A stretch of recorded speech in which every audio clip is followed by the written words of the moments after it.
Good morning, all of you. So next topic is single stage MOS amplifier. Single stage MOS amplifier.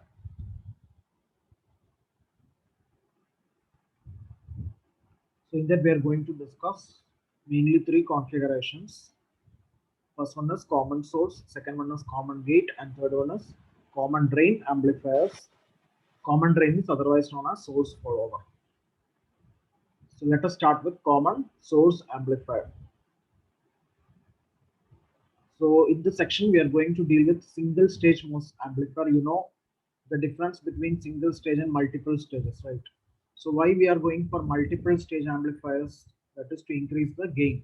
So if you are cascading one amplifier with another amplifier, the overall gain will be the product of the individual gains.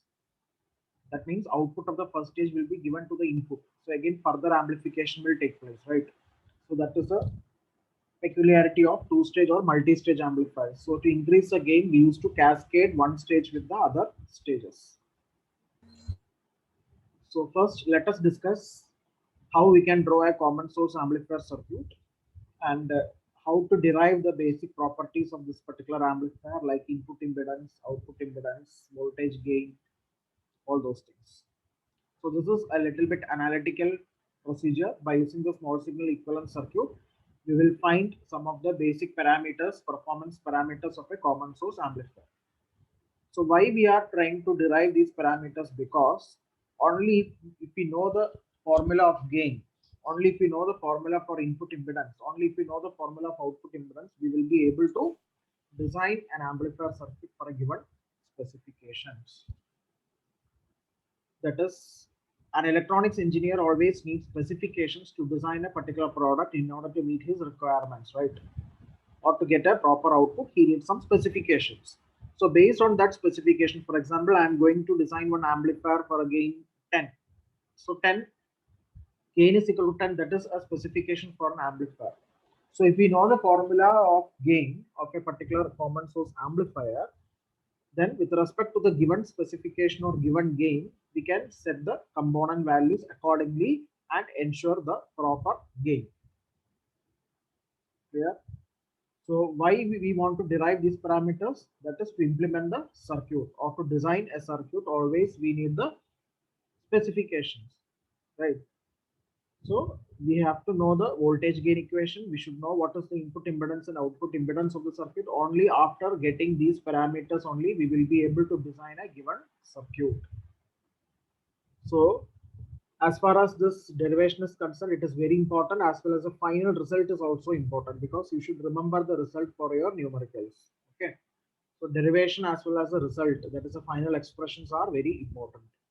So now you can take down the circuit diagram. So this is called as common source amplifier. Common source amplifier circuit. I give you 2 minutes. You can draw the circuit diagram.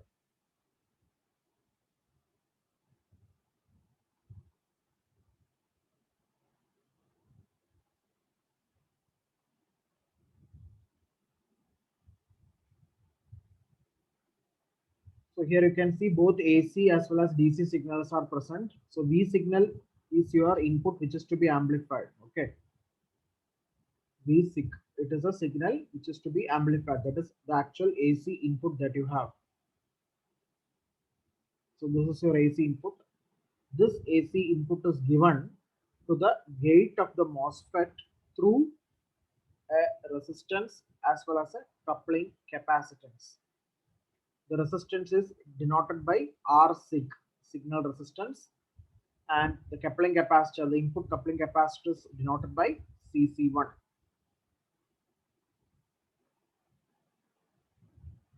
And also we have a gate resistance RG, which is connected between the gate and ground. It is not the feedback resistance between gate and drain. It is simply an input resistance component that is connected between the gate and source. Of course, there will be a current limiting resistance RD connected to the supply voltage and the drain terminal, and the output is taken across a load resistance RL through a output coupling capacitance CC2. So students, we are having two coupling capacitance CC1 and CC2. CC1 is connected to the input circuit and CC2 is connected to the output circuit. Apart from which, the most important biasing component is your constant current source.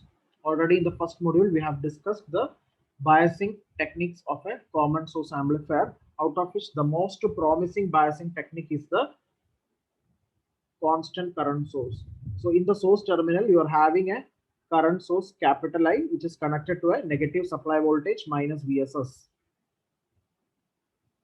across which I have connected a bypass capacitance, which is represented as CS.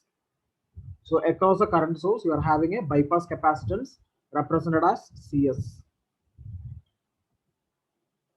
So this is your overall circuit diagram of a common source amplifier, including the biasing circuits as well. Please recall the concept of capital I, that is current source. For simplicity, we have representing this current source by this particular symbol. Actually, we need some other circuit diagram like a current mirror circuit. Already we have discussed that, right? So by using a current mirror circuit, we will generate a constant current source and we will give to the source terminal so that we can fix the constant current passing through your MOSFET. That is how we are fixing the Q point, the DC current Q point. Again, I'm explaining. This is a common source amplifier where we are having a signal input which is to be amplified, that is represented by VSIG. This V signal is given to the gate of the MOSFET through RSIG and a coupling capacitance CC1. RSIG is a signal resistance, that is resistance offered to the signal input. Also, we have a gate resistance RG connected between the gate and the ground. Then we have a current limiting resistance, that is the drain resistance RD connected between the supply voltage and drain terminal, and we are taking the output across the load resistance RL through another coupling capacitance CC2. And for the biasing circuit, we are having a constant current source capital I that will fix a finite amount of current flowing through your MOSFET device. So this constant current source is connected at the source terminal and the other end is connected to the negative supply voltage. Across this DC constant current source, we are having a bypass capacitance CS. So this is a circuit arrangement of the common source amplifier. I hope you have drawn this. Now let us discuss why you require CS across I. Why we require a bypass capacitance of high value. Generally it is of microfarad range. Okay. Generally the capacitance CS is of microfarad range that is connected across the constant current source. So why you require such a high value capacitance over here? It may be 10 microfarad or 100 microfarad like that. So what is the purpose of connecting a bypass capacitance here is, if the capacitance value is high, the capacitive reactance will also increase. Capacitive reactance increases means capacitive reactance increases means it is offering less resistance towards high frequency signals, as the equation is X is equal to 1 by 2 pi Fc, right? How you can relate the capacitive reactance with your AC input frequency? X is given by 1 by 2 pi Fc.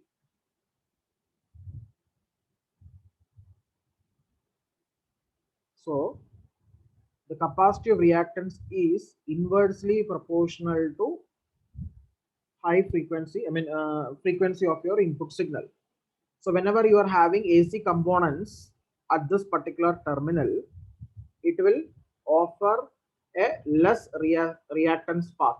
Why? Because high frequency means low reactance.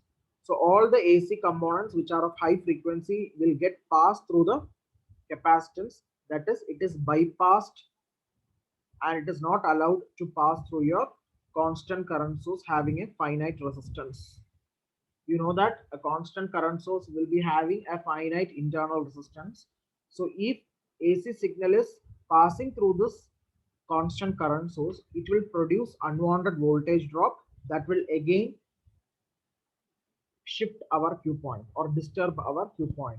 So AC current should not pass through the constant current source. It should get bypassed and it is allowed to pass through your capacitance CS towards the ground.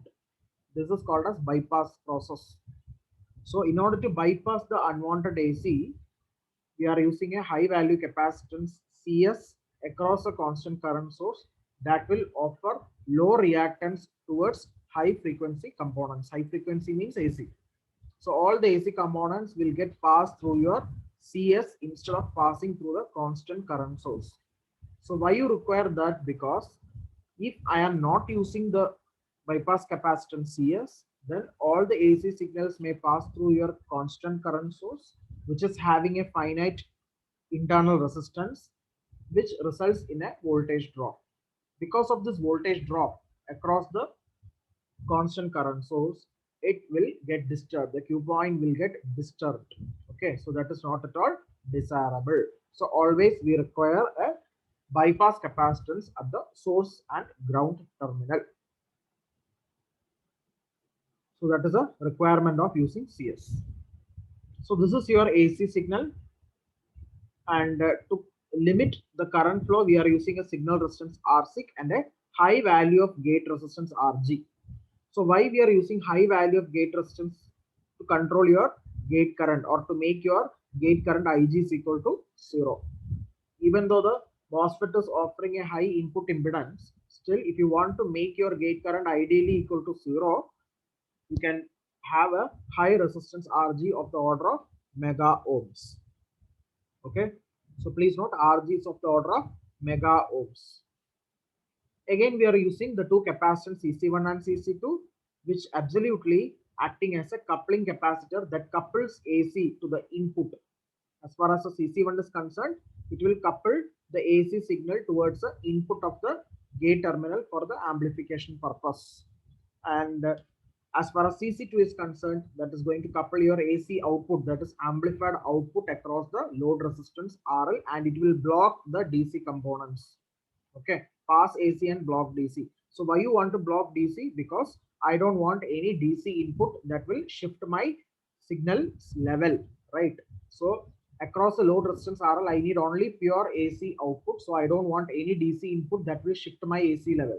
Therefore, DC signals has to be blocked and AC has to be passed. Therefore, we are using a coupling capacitors at the input and output sides. So I hope the circuit arrangement is now okay for you. Any doubts means you can ask.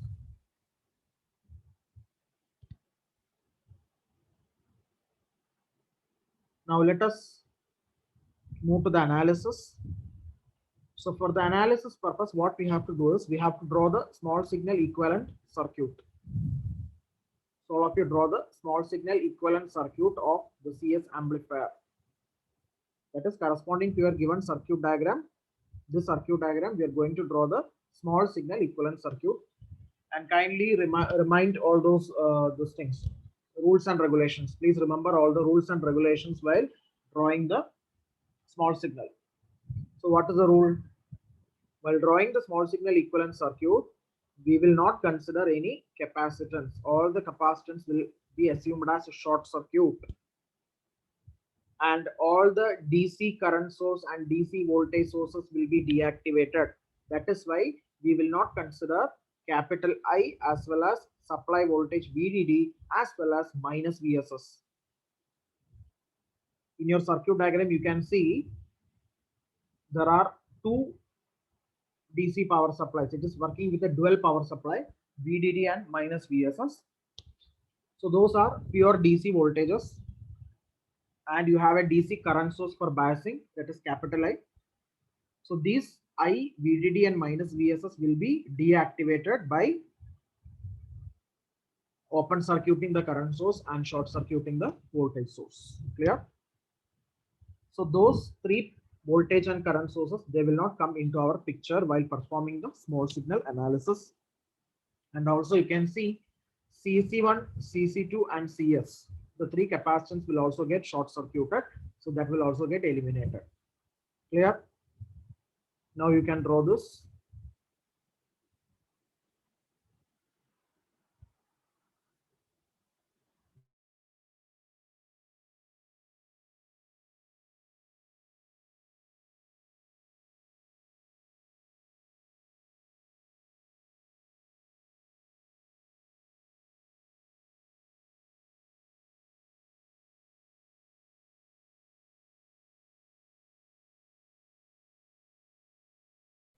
So when you see the input side, you're having the VSIC, RSIC, and RG. Of course, that CC1 I have not considered because it shows the short circuit, right?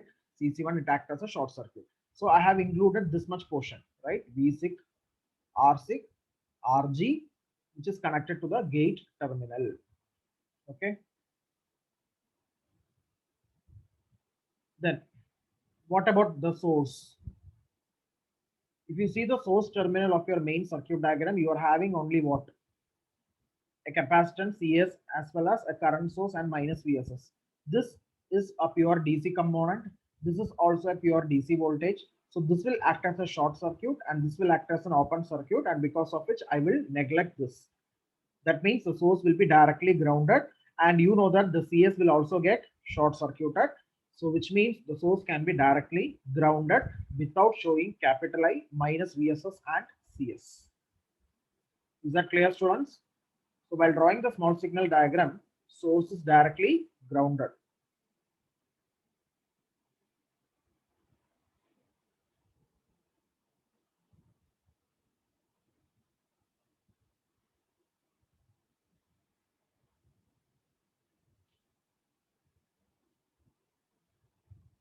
Now coming to the drain circuitry, this is your drain terminal that we have.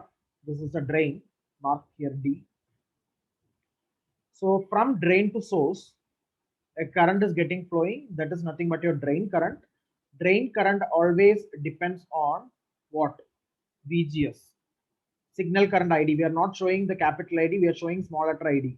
So in the previous classes, we have already familiarized the equation of ID in terms of GM and VGS. So ID is nothing but the transconductance GM into the input voltage VGS. This is your input voltage. So ID can be considered as a voltage dependent current source. So always the current ID should be represented as a voltage dependent current source, which is whose magnitude is GM into VGS, that will be flowing from drain to source. And apart from that, we are also considering the channel modulation effect. You know what is channel modulation effect? That is the non-uniformity in your channel because of the pinch-off process. So there exists a finite internal resistance between drain and source. So that is represented by small letter R0 that you have shown between the drain and source. So across GM into VGS between drain and source, we are showing R0 as well. Then what do you have in drain terminal? In drain terminal, we are having the drain resistance RD, isn't it? This drain resistance RD is connected between the drain and supply voltage. But while performing the small signal equivalent circuit, supply voltage VDD is grounded. So because of which I can say RD is connected between drain and ground. Therefore, while drawing your equivalent circuit, you can represent RD between your drain and ground.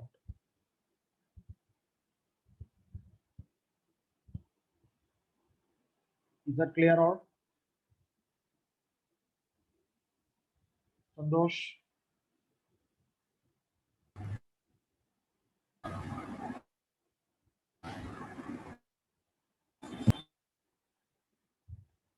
So across RD, we are having one more resistance, right? See, at the drain terminal, we are having one more resistance, which is nothing but the load resistance RL. And you can see this is short circuited, right? While performing small signal, CC2 will be short circuited. So I can fix my load resistance RL at drain and ground. So between drain and ground, I will fix RL. So you have to connect RL also across RD. I think while scanning that is missed. Okay, yeah, here it is here. So you have to connect RL across RD. Okay, you have to connect resistance RL at drain and ground, between your drain and ground.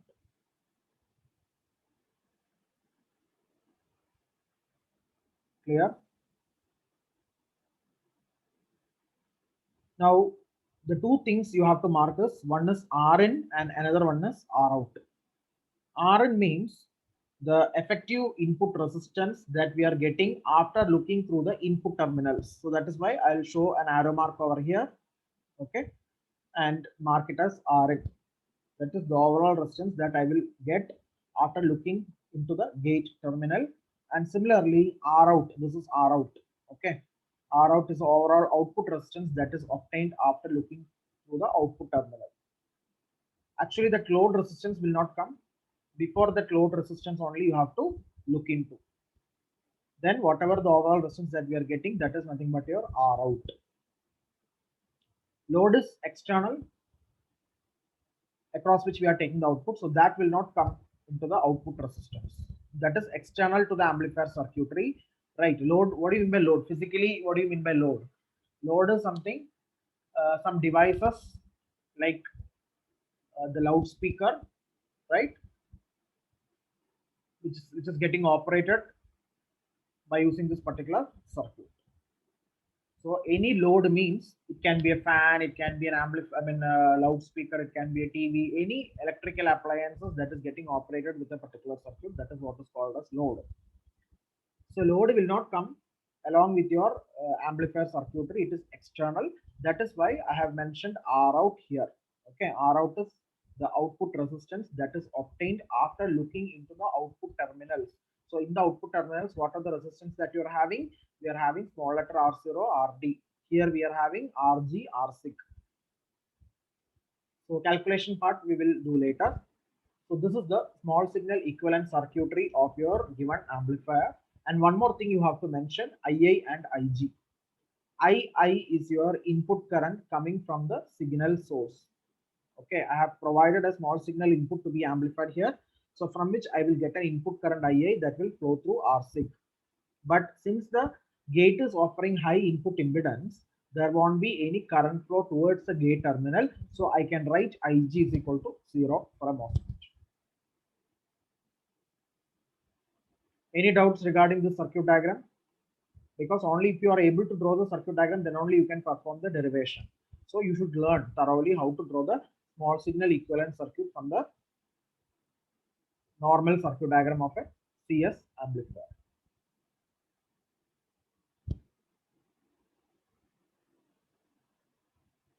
Nikita, Suraj, any doubts? Sir, why?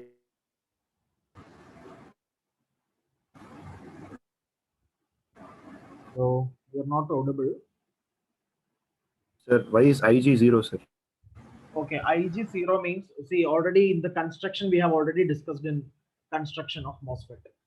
That is, we are having an oxide layer at the input side, right? We are having an oxide layer at the input side, and actually the construction wise, the MOSFET is offering a high input impedance to all the signals. Okay, high input impedance to all the frequencies. So because of which the input current will be approximately 0.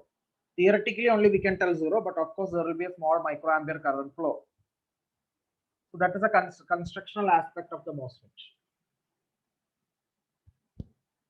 Okay, sir. Okay. Because of the oxide layer at the gate terminal, it is offering a high input impedance.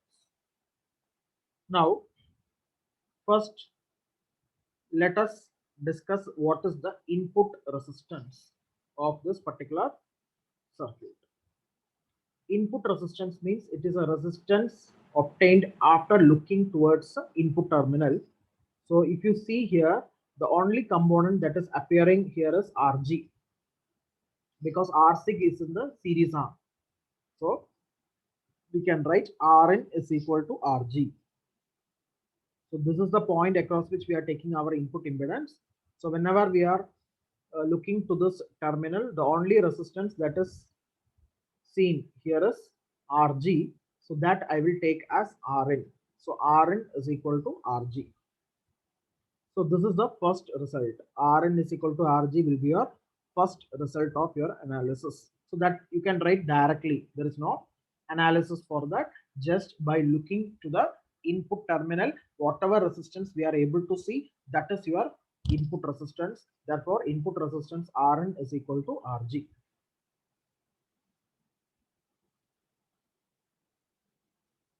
Now, how you can write the equation for VGS? So secondly, I'm going for gain. Okay, first derivation already I have done. First parameter already I have done. Second parameter is derivation for the gain of a common source amplifier. So from this equation, we are going to derive the gain. So to derive the gain, I have to write the equation for VGS. So let us see what is VGS here.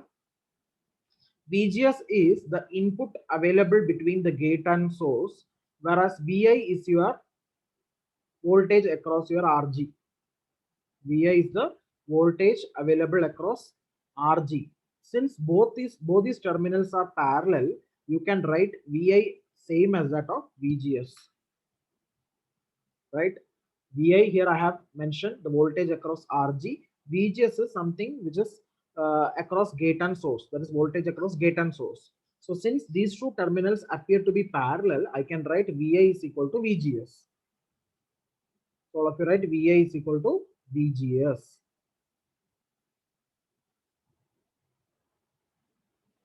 Again, Vi is a fraction of Vsig. Vsig is your signal input, and from the signal input, a fraction of voltage is getting appeared across Rg. That is nothing but Vi. So of course, this Rsig and Rg together they are constituting a voltage divider network. So please note, Rsig and Rg they act as a voltage divider network, because of which I will get a fraction of voltage across Rg, a fraction of Vsig appearing across Rg. So how to find that fraction? How to write that fraction? Can anybody tell me after applying the voltage divider rule, what will be the voltage across Rg?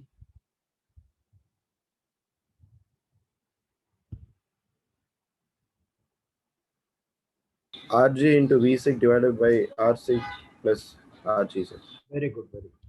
So the voltage appearing across Rg can be written as Vi, which is equal to the total voltage V6 into the resistance appearing across Vi, that is Rg, divided by the total resistance R6 plus Rg. So this much voltage Vi is coming across Rg, that is equivalent to our VGS. So let it be equation number 1. I need this equation later. So let it be equation number 1.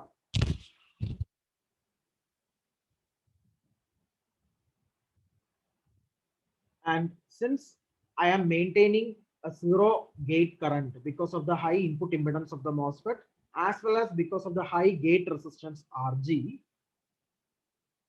we can say Rg is very much greater than Rsig. Rsig is a signal resistance. Okay, it is very small value of order of kilo ohms or ohms.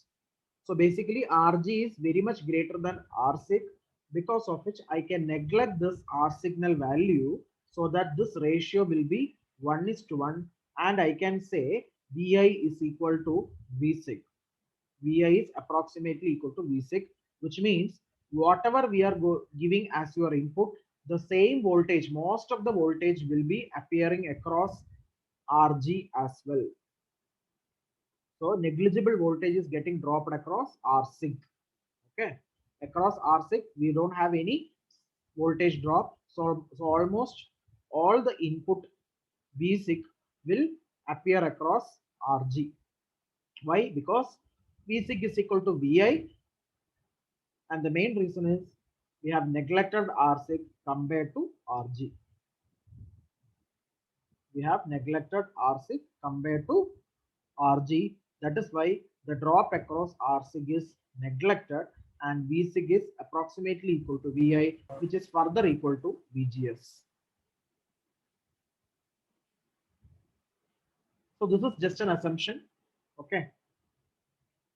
Now we will write the equation for V0. To write the equation for V0, what you have to do is you have to apply the Ohm's law. Coming to the output circuit, if you see, GM VGS is your current. GM VGS is your current, and we are having three resistance connected at the output circuit: R0, RD, and RL. RL is also there. I have already told you. We are having R0, RD, and RL at the output resistance. I mean, the output terminal.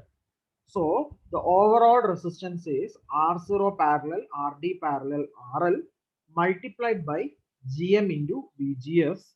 And since this is an inverting amplifier, the output magnitude is minus of your input. So you have to put a negative symbol also. So how to write the equation for V0? Let's write the equation, all of you. V naught is equal to minus Gm VGS. This is your current. Okay. Into R0 parallel, RD parallel, RL.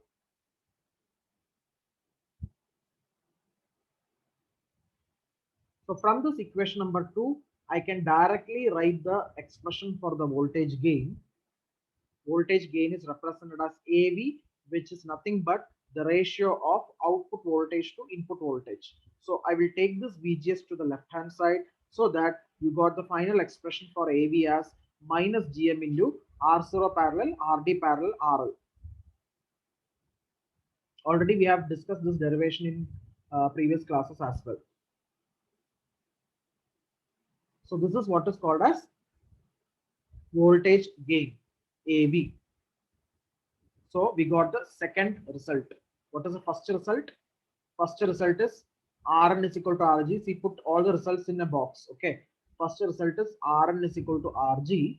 Second result is AV is equal to minus Gm into R0 parallel, RD parallel, RL. This is the second result.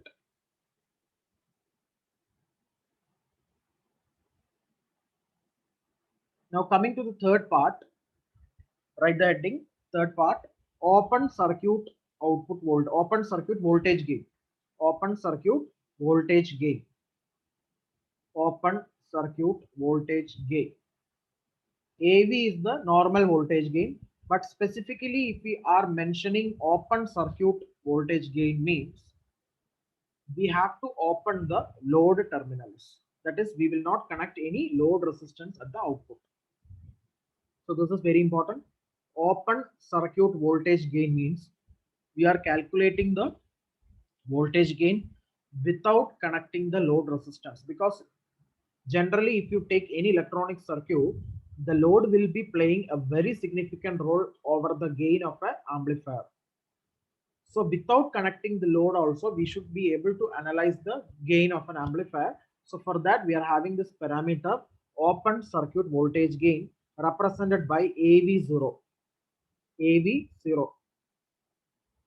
So whenever you are writing a subscript O or 0, it indicates that it is open circuit. So open circuit means I will not consider RL. So in that case, your equation is reduced to minus Gm into R0 parallel RD.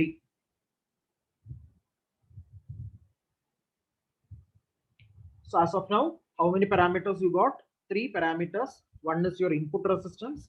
Second one is the voltage gain. Third one is open circuit voltage gain. If the word open circuit is not mentioned, means it is understood that you have to consider the load resistance while calculating the gain. Otherwise, if open circuit word is mentioned, it is understood that you should not connect RL. It should be opened. Okay. The output terminal is opened, open-ended output. That is, RL is not connected, and the gain will be reduced to minus Gm into R0 parallel RD. Fourth heading, overall voltage gain. Now we are going to find the overall voltage gain. So let me tell you what is the difference between AV and overall voltage gain GV. I can call it as GV. Okay.